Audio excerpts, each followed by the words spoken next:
दोस्तों नमस्कार, प्रथम गूंज देख रहे हैं आप। मैं हूं आपका दोस्त त्रिदेव। इस वक्त हिसार में मौजूद हैं। मेरे साथ फ्रेम में जो आप चेहरा देख रहे हैं शायद सब वाकिफ़ होंगे, जानते होंगे, क्योंकि सोशल मीडिया पे काफ़ी सुर्खियां बटोरी हुई हैं। आमतौर पर समाज सेवा के जो काम हैं उनमें एक्टिव रहती हैं, अपने आप को राजनीति से दूर बताती हैं, लेकिन कहीं ना कहीं राजनीति में अब उतरने की तमन्ना जरूर है। बरवाला से ताल ठोक रही हैं अगले विधानसभा जो चुनाव है उनके लिए। कुछ एक मुद्दों पे चर्चा कर लेते हैं, उनके जीवन से जुड़े हुए कुछ एक सच जो हैं वो जान लेते हैं, ताकि लोगों को पता चले कि क्यों लोग इनसे जुड़े और क्यों लोग इनको वोट दें। कैसे हो मैम? बहुत बढ़िया, आप बताएं। एकदम बढ़िया। अच्छा, सबसे पहले तो ये बताएं, जो आपका बैनर सा हम देखते हैं उस पर लंदन वगैरह का जिक्र है, दिल्ली का जिक्र है, थोड़ा सा लोगों को आप बताएं। जी, मेरी जो स्कूली शिक्षा रही है, जो मैंने ग्रेजुएशन करी है लॉ में, वो मैंने दिल्ली से करी है, इंद्रप्रस्थ यूनिवर्सिटी से। मेरी स्कूली शिक्षा दिल्ली पब्लिक स्कूल से हुई है। और उसके बाद जो मेरी उच्च शिक्षा है, जो LLM की शिक्षा है, वकालत में जो आगे की पढ़ाई है, वो मैंने Queen Mary University of London से करी है। तो हमेशा से ही वकालत में इंटरेस्ट इसलिए रहा है क्योंकि वकालत हमें बहुत ज़्यादा एजुकेट करती है, बहुत ज़्यादा ज्ञान देती है कि हमारे हक क्या हैं, हमारे अधिकार क्या हैं, हमारे कर्तव्य क्या हैं एक भारत का नागरिक। तो हमेशा से उसमें इंटरेस्ट रहा है और जनहित के कार्यों में मैं बचपन से ही रही हूँ। जी मैम, ये प्रेरणा की अगर बात करें तो बैकग्राउंड आपका ऐसा रहा, समाज सेवा से जुड़ा रहा, ये कहाँ से प्रेरणा आपको मिली? आइडेंटिटी कौन है? जी, बचपन में जैसे छोटे बच्चे होते हैं वो पढ़ाई से आनाकानी करते ही हैं। तो पहला तो मैं बताना चाहूँगी कि जब मैं पढ़ाई नहीं करती थी तो मम्मी मुझे बाबा साहेब B.R. अम्बेडकर जी के बारे में बताती थी कि कैसे उन्होंने बहुत संघर्ष किया ताकि वो पढ़ पाए। और उनका संघर्ष इस तरीके से कामयाब रहा कि आज भी अगर कहें तो उन कुछ लोगों में जिन्होंने इतनी पढ़ाई कर रखी है और उन्होंने पढ़ने के लिए वो संघर्ष किया, और हमें जब वो चीज़ प्लेटर पे मिल रही है, प्लेट में मिल रही है कि पढ़ो, हम उससे आनाकानी कर रहे हैं।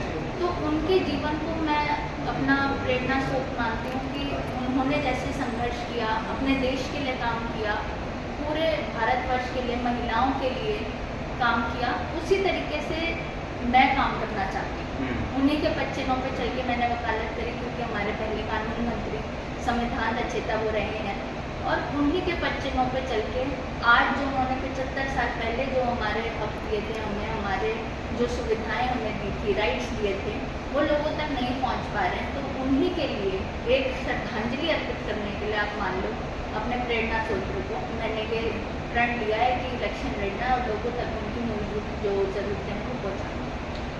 मैम, शिक्षा की बात हुई, लंदन से आपने शिक्षा ग्रहण की है। एक दौर था जब दुनिया भर से लोग भारत में आते थे, भारत को विश्व गुरु कहा जाता था। यहाँ की नालंदा यूनिवर्सिटी वो काफ़ी पॉपुलर रही पूरी दुनिया में। तो ऐसी क्या कमी फील करते हैं आपके लोगों को विदेश जाना पड़ता है भारत के लिए? जी, अगर भारत छोड़ के विदेश रहने जाए तो मुझे लगता है ये गलत है। अपनी मातृभूमि के को सर्व करने की जगह हम बाहर जाके उनको सर्व करें, उनके लिए काम करें। लेकिन वही बात आती है जब एजुकेशन की। मैंने अपनी बेसिक एजुकेशन जो है वो भारत से ही प्राप्त करी, पर जैसे कि मैंने आपको बताया मेरे प्रेरणा स्रोत जो हैं वो B.R. अम्बेडकर जी रहे हैं, और उन्हीं के साथ महात्मा गांधी जी, बाल गंगाधर तिलक जी, जितने भी हमारे स्वतंत्रता सेनानी, जो रिफॉर्मर्स रहे हैं, जिन्होंने हमारे देश को आकार दिया है, लोगों में अवेयरनेस फैलाई है, जागरूकता फैलाई है, उन सब ने अपनी शिक्षा लंदन से प्राप्त करी है। उन सब की, जैसे मैं आपसे ये भी साझा करना चाहती हूँ, लंदन में बहुत सी बिल्डिंग्स हैं जिनके सामने उन लोगों के नाम लिखे हैं, हमारे भारत के जो लीडर्स हैं उनके नाम लिखे हैं, या उनके स्टैचूज बने हुए हैं, पुतले बने हुए हैं। तो ये चीज़ देख के मुझे ऐसा लगा कि वहाँ से वो कुछ ऐसे जुनून लेकर आए, वो क्रांति की भावना लेकर आए, और उन्हीं के पच्चीनों पे जाके मेरा ये पहली मानना था कि अगर मुझे स्कॉलरशिप मिलेगी तो फिर मैं ज़रूर लंदन जाऊँगी। और भगवान ने मुझे वो मौका दिया, मेरे पेरेंट्स ने मुझे सपोर्ट किया सबसे पहले तो कि मैं बाहर जाके पढ़ सकूँ। लड़की को बाहर भेजना भी बहुत जिम्मेदारी की बात होती है, तो उन्होंने मुझ पर विश्वास दिखाया और मैं उधर जाके पढ़ पाई। उसका मैं उनके लिए बहुत आभारी हूँ। बात करें फिलहाल की राजनीति की, आपने आइडल बताया B.R. अम्बेडकर जी को।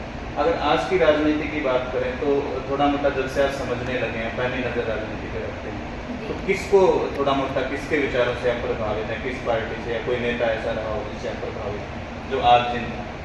जी, मेरा ये मानना है कि हर पार्टी की जो सोच है, पार्टी की जो योजनाएं हैं वो बहुत अच्छी होती हैं। जी मैं किसी एक प्रतिनिधि की बात नहीं करूँगी, मैं पार्टी की बात करती हूँ, क्योंकि पार्टी सत्ता में रहने के लिए अच्छी से अच्छी योजनाएं बनाती है, जी पर वो योजनाएं लोगों तक पहुंच रही है या नहीं, वो जिम्मेदारी होती है उस प्रतिनिधि की जिसका बटन लोग दबा रहे हैं, जिसको वो चुन रहे हैं। तो वो ज़रूरी है कि हमारी जो पार्टीज हैं वो तो बढ़िया है, चलो बहुत अच्छी योजनाएं बना रही हैं, लेकिन वो योजनाएं लोगों तक पहुंच पा रही हैं या नहीं, उसको ध्यान में रखना है। मैम, ऑन कैमरा कुछ ऐसे काम गिनवाए जो आपको समाज सेवी साबित करते हैं, कुछ ऐसे काम जो समाज के लिए आपने किए, कोई ऐसी आवाज़ उठाई जो आगे एग्जाम्पल है?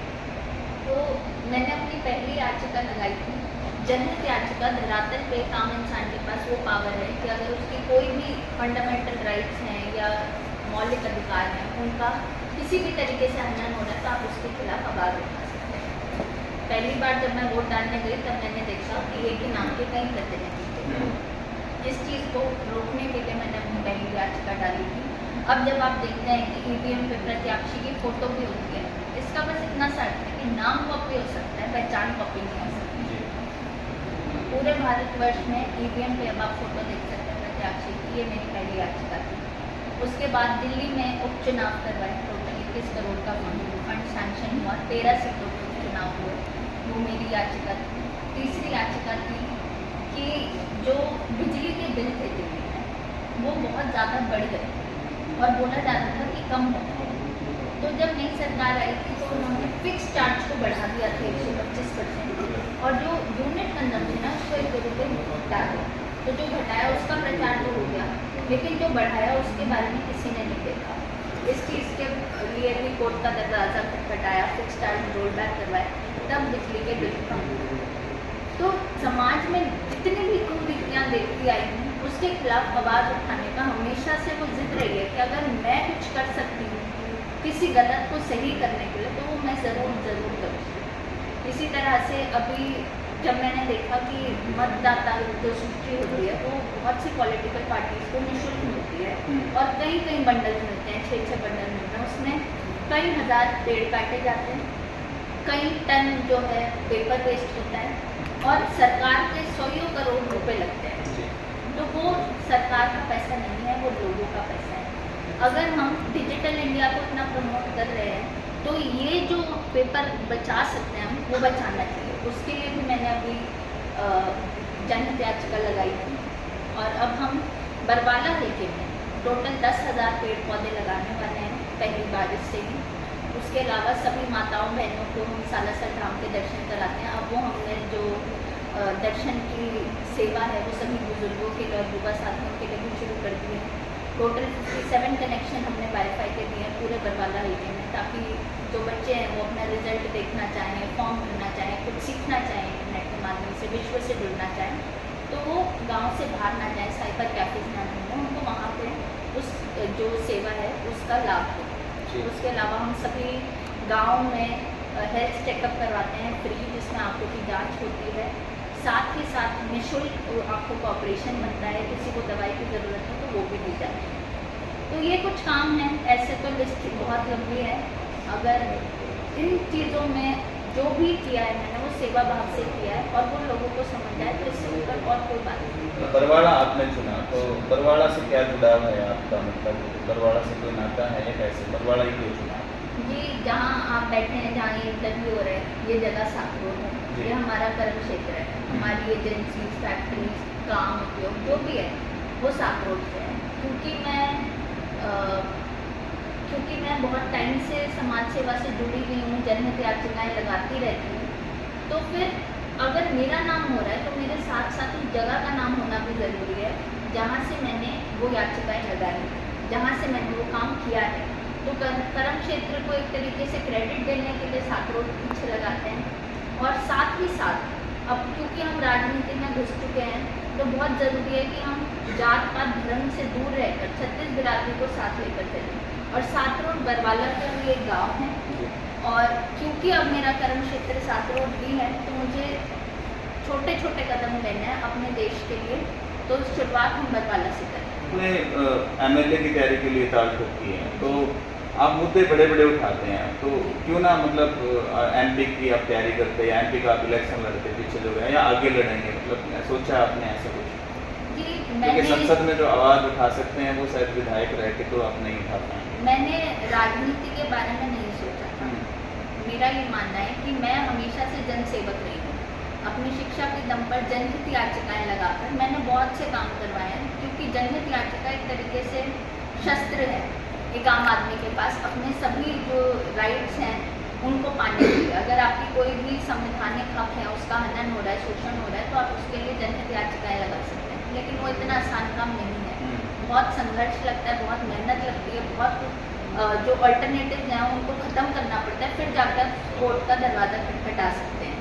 तो उसी के बल पे मैं आज तक काम करती आई हूँ, बेशक वो शिक्षा के क्षेत्र में हो, बिजली के क्षेत्र में हो, वातावरण के, अर्थव्यवस्था के, लोकतंत्र के लिए मैंने कुल 12 याचिकाएँ अब तक लगाई हैं और आगे भी लगाती रहूँगी। तो इसी तरीके से काम करने की नीयत होनी बहुत ज़रूरी है। तो अभी तक जनहित याचिकाएं लगा रही थी, पर जब यहाँ मेरी शादी हुई, लोगों से मिली, उनके सुख दुख सुने, तो ये जाना कि यहाँ पे मूलभूत जो ज़रूरतें हैं वो लोगों तक नहीं पहुँची। जो एक याचिका को लगाने में 2-2 साल का समय लग जाता है, वहीं यहाँ पे जो काम होने हैं वो बहुत जल्द से जल्द करवाने हैं। तो अगर राजनीति जनसेवा की पहली सीढ़ी है तो वो चढ़ने के लिए मैं तैयार हूँ। विधायक बनने का जो सपना है आपकी आंखों में, कौन सा ऐसा हादसा था, कौन सी ऐसी टीज थी जिसके बाद ये सपना आपकी आंखों में आ गया कि मुझे विधायक बनना है? कोई ऐसा प्रॉपर हादसा बताएं, कोई घटना ऐसी बताएं। बिल्कुल। शादी के बाद भी, जैसे शादी से पहले भी मैं शिक्षा के दम पर शस्त्र बनाकर जनहित याचिकाएं लगा के समाज सेवा से जुड़ी हुई थी।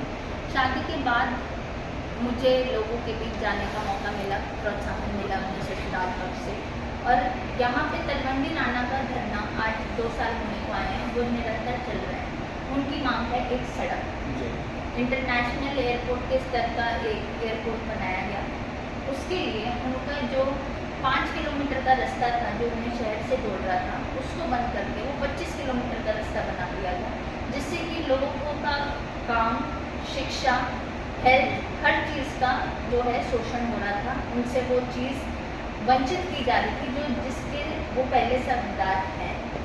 तो जब उधर जाती थी, उधर इतने टाइम तक लोगों के साथ, माताओं बहनों के साथ, तलवंडी नाना वासियों के साथ, उसके साथ के दर्जनों गाँव के लोग हैं, उनके साथ धरनों पे बैठी, उनके सुख दुख सुने, तब प्रण लिया था कि अगर मैं जनहित याचिका से इसका समाधान करने लगी तो बहुत मेरी पुश्तें लग जाएंगी, बहुत 100 साल लग जाएंगे।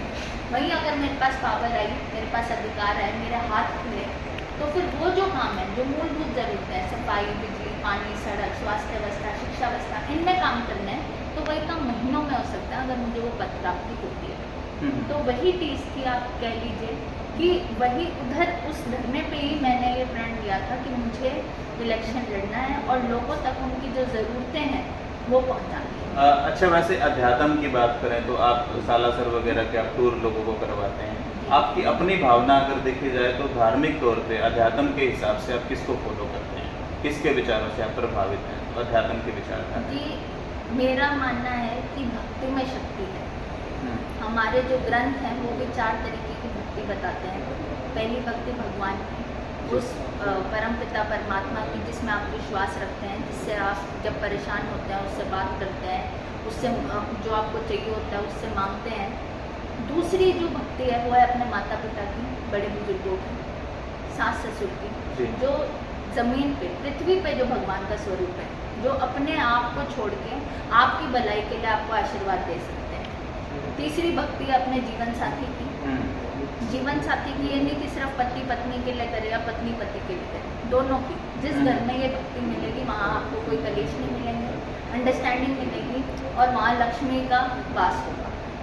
चौथी भक्ति है देशभक्ति, और देशभक्ति हर उस नागरिक के लिए है जो हमारे भारत देश का नागरिक है, जिसकी रगों में लाल खून बह रहा है। तो मैं भक्ति भाव में विश्वास रखती हूँ और भक्ति भाव में चारों भक्तियाँ आती हैं, और मेरा जितना भी जो भी काम होता है, जो भी मैं करती हूँ, वो सिर्फ सेवा भाव में होता है, भक्ति भाव में होता है। आपके जीवन से जुड़ा कोई ऐसा वाक्य जब आपको लगा हो कि यार कौन सी लाइन में आ गई, मतलब बुरा दौर मैं चाहूंगा आप शेयर करें, जब आपको यूं लगा हो यार मैं किस लाइन में आ गई समाज सेवा, मतलब आपको बोझ लगने लगा हो, आपको कहीं विरोध का सामना करना पड़ा हो, क्योंकि समाज सेवा में विरोध होते हैं। जी, अभी तक मैं ये भगवान का ही फल समझूंगी कि अभी तक मैंने जो भी किया है उसमें मुझे कभी विरोध सहन नहीं, मतलब मेरे को सामना नहीं करना पड़ा है, अभी तक किसी चीज़ का विरोध नहीं हुआ। और मेरा ये मानना है कि अगर आप सच के रास्ते पे चल रहे हो, सही काम कर रहे हो, तो फिर विरोध होगा कैसे? जी। अगर किसी को कोई मिसअंडरस्टैंडिंग होती है, किसी के कोई सवाल होते हैं, मैं हमेशा तत्पर रहती हूँ कि मैं उसके जवाब दूँ। और रही बात विरोध की, तो अभी तक ऐसा नहीं हुआ है कि मेरी किसी बात का विरोध। और मैं ये चीज़ हमेशा कोशिश करती हूँ कि मैं भी किसी के विरोध में कुछ ना बोलूं, अपने साथ अपने कर्म जाएंगे और कुछ नहीं। असल संपत्ति यही है कि हम दूसरों का सम्मान करें, और जो भी है, जैसा भी है, जिस भी स्थिति में है, वो उस तरीके से अपने काम करता है। मैं जिम्मेदार हूँ अपने कर्मों के लिए, वो मैं हमेशा अच्छे रखूँगी क्योंकि मैं भगवान से डरती हूँ। अच्छा, आपकी प्रायोरिटी जो है निर्दलीय लड़ना ही है, या फिर कोई पार्टी आपको कोई ऑफर करती है तो मतलब किस कंडीशंस पे आप किसी पार्टी में जाएंगे? मेरी प्रायोरिटी है चुनाव लड़ना, जो कि मैं 100% लड़ूंगी। और रही बात पार्टी की, तो हमने एक रणनीति बना रखी है। हमने एक डायरी है, उसमें हम जिस भी गांव में जाते हैं उनकी समस्याएं लिखते हैं जनहित की, उसके लोगों से पूछ के ही उसके जो समाधान होने चाहिए वो लिखते हैं। अगर किसी पार्टी को वो आइडियोलॉजी, वो जुनून जो है बरवाला हल्के को एक मॉडल विधानसभा क्षेत्र बनाने का जो जुनून है वो समझ आता है, तो फिर मैं ज़रूर उस पार्टी से जुड़ना चाहूँगी। लेकिन अभी मेरा किसी भी पार्टी की तरफ कोई झुकाव नहीं है। कानून की आपने पढ़ाई की है, तो राजनीति में कुछ एक ऐसे फेरबदल होते रहते हैं, जैसे मैंने इलेक्शन फाइट किया कमल के निशान पे, उसके बाद मैं हाथ के साथ चला गया। इस तरह का जो सिस्टम चल रहा है, इसको बदलने की आप सोच रखते हैं, या क्या होना चाहिए अगर आपके हाथ में ये सिस्टम आ जाए तो? जी, मैं बताना चाहूँगी कि कानून बनाने का हक हमेशा लेजिस्लेचर के पास होता है, जो कि गवर्नमेंट होती है, विधानसभा हो गई, लोकसभा हो गई। वहीं इंटरप्रिटेशन का कि जो कानून बना है वो लागू कैसे होना चाहिए या इसका मतलब क्या है जी। वो जिम्मेदारी होती है जुडिशरी की, यानी कि हमारे जो जजेस बैठे हैं। वहीं एक आम आदमी के पास जो हक है वो ये है कि अगर उसे कुछ सही या गलत लग रहा है उसके खिलाफ आवाज़ उठा सकता है। रही बात कि कोई किसी चिन्ह से कंटेस्ट करके किसी और से जुड़ जाए, वो एक पर्सनल चॉइस है। लेकिन मेरा मानना ये है कि अगर आपको लोगों ने विश्वास करके जिताया है, आप उनकी आवाज़ बन के अब सामने आए हैं, उनका प्रतिनिधि बन के सामने आए हैं, तो ज़रूरी है कि अगर आप ऐसा कोई डिसीजन ले रहे हैं जो उन पर डायरेक्ट असर करता है, तो आप उनसे वो विचार साझा करें और फिर वो डिसीजन लें। तो आज तक जितने प्रधानमंत्री रहे हैं भारत के, उनमें से आप किसको सबसे अच्छा मानते हैं? मैं ऐसा नहीं कह सकती कि मेरे को कोई एक ही प्रधानमंत्री पसंद है या एक ही पार्टी के। मुझे अटल बिहारी वाजपेयी की बहुत अच्छी सोच लगी। उन्होंने जो हमारे देश को दिया वो बहुत से प्रधानमंत्री आज तक भी नहीं दे पाए। वहीं मनमोहन सिंह जी को मैं बहुत अच्छा प्रधानमंत्री मानती हूँ, क्योंकि उन्होंने उस टाइम पे हमारे देश को संभाला जब पूरा विश्व ग्रेट डिप्रेशन में था, कर्जे में था, और हमारा जो देश था वो तरक्की कर रहा था। तो इसी तरीके से बस सोच अच्छी होनी चाहिए, देश हित की होनी चाहिए। ये मैटर नहीं करता कि पार्टी कौन सी है, ये मैटर करता है कि प्रतिनिधि कैसा है। बाय बर्थ आप दिल्ली से आते हैं शायद, है ना? जी। तो अरविंद केजरीवाल की जो गिरफ्तारी हुई ना चुनाव से ऐन पहले, उस गिरफ्तारी को आप कैसे देखते हैं, कितना जायज मानते हैं? जी, मेरा ये मानना है हमारा जो जुडिशियल सिस्टम है वो बहुत ज़्यादा साफ तरीके से काम करता है। जुडिशियल सिस्टम यानी कि जो हमारे जजेस हैं, हमारा जो जुडिशरी है, वो साफ तौर पे बोलता है कि जब तक आपका जो गुनाह है वो साबित नहीं होता तब तक आप गुनहगार नहीं हो। और वो चीज़ पता भी चली। मेरे हिसाब से मैं जुडिशरी के लिए एक बार बहुत ज़्यादा उनको अप्रिशिएट करना चाहती हूँ कि उन्होंने जब ये चीज़ देखी कि अभी उनका गुनाह अगर स्थापित नहीं हुआ है, तो फिर उनको इलेक्शन जब थे तो उनको बाहर बेल भी मिली। वहीं हमारा ये भी कानून है कि अगर कोई गुनहगार है तो वो इलेक्शन कंटेस्ट नहीं कर सकता। तो ये फेयरनेस है हमारे देश की, ये फेयरनेस है हमारे संविधान की। तो उसके लिए मैं बहुत बहुत धन्यवाद करती हूँ उन संविधान के रचयिताओं का, जिन्होंने हमें ऐसा दस्तावेज दिया जो वक्त के साथ बदलता है। अगर उसमें कुछ नहीं बदलता, वो है हमारा लोकतंत्र। निर्दलीय आप लड़ने की कहीं ना कहीं ठान रही हैं, तो आमतौर पे क्या होता है, हरियाणा में पारंपरिक सी पार्टियां, उनके बीच ज़्यादातर गेम रहता है। हरियाणा की अगर बात करें, और राज्यों की अलग तरह की कंडीशंस रहती हैं, तो कहाँ खड़ा पा रहे हैं अपने आप को? कितनी चुनौतियाँ होंगी अगर आप निर्दलीय उतरते हैं तो? ये मेरा ये मानना है कि अगर मैं लोगों के बीच हूँ, उनका सुख दुख जानती हूँ, वो मुझे परख रहे हैं, मेरे काम देख रहे हैं और मेरे काम जनहित के हैं, तो फिर मुझे चुनौतियाँ कम सामना करना पड़ेगा चुनौतियों का। क्योंकि अगर लोग मेरे साथ हैं, जन मेरे साथ है, तो अपना प्रतिनिधित्व तो जनता को ही चुनना है। तो अगर ये बात सच है कि अगर किसी पार्टी से शुरुआत करें तो उनके साथ वोट बैंक होता है, उनके कार्यकर्ता होते हैं, लेकिन वहीं अगर निर्दलीय शुरू करें तो फिर आपको जीरो से स्टार्ट करना पड़ता है। पर मैं बहुत टाइम से इस फील्ड में हूँ और मेरे साथ जितने भी लोग हैं, जितने भी मेरे सहयोगी हैं, जितने भी, हम कार्यकर्ता शब्द का इस्तेमाल नहीं करते क्योंकि मैं मानती नहीं हूँ। मैं सहयोगी में मानती हूँ। जो भी मेरे को आशीर्वाद दे रहा है, विश्वास दिखा रहा है, वो टीम संजना सातरोड का पार्ट है। और अगर संजना सातरोड जीती है तो मैं नहीं जीत रही, हम जीत रहे हैं। और मेरा जो गवर्नेंस मॉडल भी रहेगा वो इसी तरह रहेगा कि हम जनसभा के तौर पे काम करेंगे, क्योंकि हर एक गांव की अलग परिस्थितियाँ, अलग प्रॉब्लम्स हैं, तो जो लोग उधर रह रहे हैं वो उसको ज़्यादा अच्छे से जानते हैं। तो जनसभा के तौर पे उनसे पूछा जाएगा कि क्या क्या समस्याएं हैं, उन्हीं से समाधान पूछे जाएंगे और जो बेस्ट ऑल्टरनेटिव होगा, बेस्ट सोल्यूशन होगा, वो लागू किया जाएगा। बरवाड़ा में कौन सी समस्या आपको फिलहाल खड़ी दिख रही है जिसका निदान आप पहली कलम से करना चाहेंगे, पहली बार में करना चाहेंगे? ये बहुत अच्छा सवाल है और ये बहुत ज़्यादा पूछा भी जाता है मुझसे। तो ऐसे बहुत से काम हैं जो करने को बहुत छोटे छोटे हैं, लेकिन वो बहुत बड़ा असर रखते हैं लोगों पर। तो बहुत से विभाग हैं, ज़रूरी नहीं है कि एक काम एक ही टाइम पे हो। हमारा बिजली का विभाग अलग है, पानी का विभाग अलग है, शिक्षा का विभाग अलग है। तो मैं पहली कलम से उन सारे विभागों को एक्टिव करके जो कमियाँ रह गई हैं उन विभागों में, उनको पूर्ण करना चाहिए। बात अगर खेल की आती है तो आपका खेल से भी जुड़ाव रहा है, किसी गेम से भी जुड़ाव रहा है? जी, बचपन से ही मैं बास्केटबॉल में जुड़ी हुई हूँ। क्योंकि मैं पढ़ाई में भी अच्छी थी, तो मैंने पढ़ाई को ज़्यादा महत्व देकर पढ़ाई की तरफ फोकस किया। लेकिन मैं हमेशा से बास्केट में अपने स्कूल लेवल में प्रेसिडेंट रह चुकी हूँ स्पोर्ट्स काउंसिल की, और कॉलेज में भी हम जो जोनल्स होते हैं या इंटर कॉलेज मैचेस होते हैं, हमारा रिकॉर्ड रहा है जो कि मैं प्रेजेंट भी कर सकती हूँ। मैंने आज तक कोई भी बास्केटबॉल का मैच ये नहीं हुआ कि हम सेकेंड आए हैं। टीम गेम था और टीम में जो लोग रह चुके हैं, जो टीम में काम कर चुके हैं, वो जानते हैं कि एक होने का अर्थ क्या है। वो एक होके काम करते हैं और एक होके जीतना बहुत ज़्यादा ज़रूरी है। संजना का कोई सीक्रेट जो आज तक शेयर नहीं किया गया, आज तक किसी को बताया नहीं गया, किसी को पता नहीं, आप शेयर करना चाहिए? जी, मुझे बहुत बचपन में ही मेरी बड़ी बहन ने बताया था कि अगर कोई चीज़ छुपा के की जाए तो वो गलत है। गलत काम करने में मैं विश्वास रखती नहीं। तो मेरी जो ज़िंदगी है वो खुली किताब है, जो भी है मैं सबके सामने रखने में बिल्कुल नहीं कतराती। जो हूँ ऐसी हूँ, और जो भी मेरे लिए सवाल हैं उनके जवाब हमेशा देती हूँ। बरवाला की जनता अगर आपको विधायक बना देती है और आपके सामने एक कंडीशंस खड़ी हो जाती है कि बीजेपी या कांग्रेस में से आपको एक चुनना हो, जनता आपको ये कहती है कि आप जो मर्जी चुन लें, तो आप किसको चुनेंगे? अगर जनता का मेरे साथ है और ये हाइपोथेटिकल सिचुएशन है कि मुझे एक को चुनना है, तो भी मैं जनता से ही मतदान करवा के और उनका जो सुझाव होगा उसी को लागू करना पसंद कर पाऊँगी। क्योंकि ये बहुत ही ज़्यादा ख्याली बात हो गई कि सब लोग वो एक ही तरफ हो जाए या 50-50 हो जाए, ये रियलिस्टिक बात है ही नहीं। तो जो धरातल पे जो सच्चाई है मैं उसी के साथ रहूँगी।